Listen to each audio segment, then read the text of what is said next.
ఆంధ్రప్రదేశ్ రాజధాని అమరావతి పునఃప్రారంభోత్సవానికి మరోసారి ప్రధాని నరేంద్ర మోడీ హాజరయ్యారు. ఈ సందర్భంగా వేదిక మీద ఉప ముఖ్యమంత్రి పవన్ కళ్యాణ్ గారికి చాక్లెట్ ఇవ్వటం, ఆ చాక్లెట్ పుచ్చుకొని వంకర్లు తిరుగుతూ మురిసిపోతూ పవన్ కళ్యాణ్ గారు కూర్చోవటం, ఇది చూసేవాళ్ళందరినీ ఆశ్చర్యానికి గురి చేసింది. బహుశా పవన్ కళ్యాణ్కు నవ్వాలో ఏడవాలో ఏం చేయాలో అర్థం కాక దిక్కుచోచక వంకర్లు తిరుగుతూ కూర్చున్నారేమో. సందర్భం అట్లనే ఉన్నది కాబట్టి అట్లనే జరిగి ఉండవచ్చు.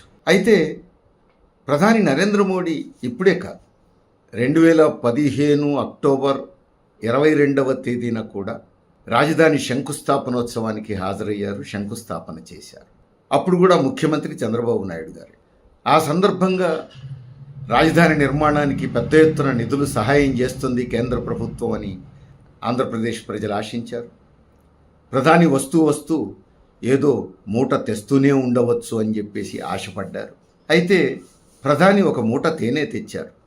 ఏమిటది అని అంటే పిడికెడు మట్టి, చెంబిడు నీళ్లు. అవి ఇచ్చి సంబరపడమని చెప్పి, సర్దుకుపోమ్మని చెప్పి వెళ్ళిపోయారు.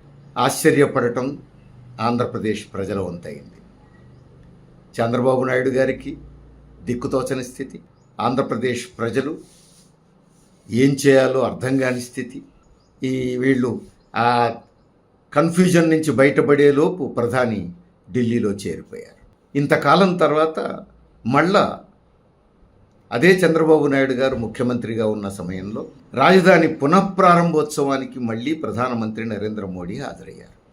ఈసారి రాష్ట్ర ఉప ముఖ్యమంత్రి స్థానంలో జనసేన నాయకుడు పవన్ కళ్యాణ్ గారు ఉన్నారు. ఈ ప్రారంభ కార్యక్రమానికి వేసినటువంటి ఆహ్వాన పత్రికలో ఉప ముఖ్యమంత్రి పవన్ కళ్యాణ్ గారి పేరు లేదు. అంటే చంద్రబాబు నాయుడు గారు పవన్ కళ్యాణ్ స్థానం గంతే, ఆయనకు అంతకంటే ప్రాధాన్యత లేదు అని చెప్పకనే చెప్పినట్టయింది. ఇదేదో ఆషామాషిగా అనుకోకుండా జరిగిన ఘటన అని కొట్టిపడేయలేము.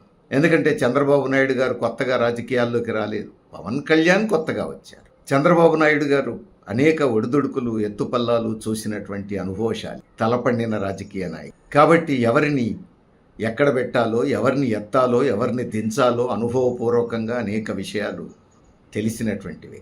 కాబట్టి పవన్ కళ్యాణ్ గారి స్థాయి ఎక్కడుండాలో అక్కడ పెట్టారు అని చెప్పి అనుకోవచ్చు. సరే, జనసేన కార్యకర్తలు హర్ట్ అయ్యామన్నారు, ఆందోళన చేశారు. దాంతో మరొక ఆహ్వాన పత్రిక ముద్రించి అందులో పవన్ కళ్యాణ్ గారి పేరు కూడా చేర్చారు. ఇదో భాగం.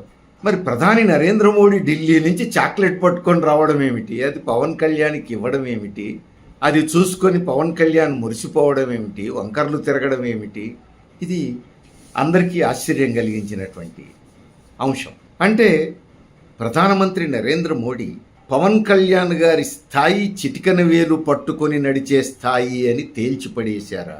అంతే అయి ఉండొచ్చు. అందుకే చాక్లెట్ ఇచ్చి సంబరపడమన్నారా, మురిసిపోమ్మన్నారా? అంతే కావచ్చు. ఇదో భాగం. మరి పవన్ కళ్యాణ్ గారు ఏమనుకుంటున్నారో ఇది అందరినీ ఆలోచింపజేస్తున్నటువంటి సమస్య. 56 ఇంచుల ఛాతీ కలిగినటువంటి ప్రధానమంత్రి చిటికెన వేలు పట్టుకొని నడుస్తూ తన మరో చేటి బొటన వేలు నోట్లో పెట్టుకొని చాక్లెట్తో మురిసిపోతున్నందుకు పవన్ కళ్యాణ్ గారు ఆనంద పారవశ్యంలో ఉన్నారా? లేక నీ స్థాయి చిటికెన వేలు స్థాయినే అని చెప్పేసి చాక్లెట్ చేతుల్లో పెట్టి అవమానించినందుకు బాధపడుతున్నారా? ఈ రెండూ కాక ప్యాకేజీ రాజకీయ ఫలితాలు ఇట్లానే ఉంటాయని చెప్పేసి అర్థం చేసుకున్నారా? జ్ఞానోదయం పొందారా? ఏమో తెలియదు, వేచి చూడాల్సిందే.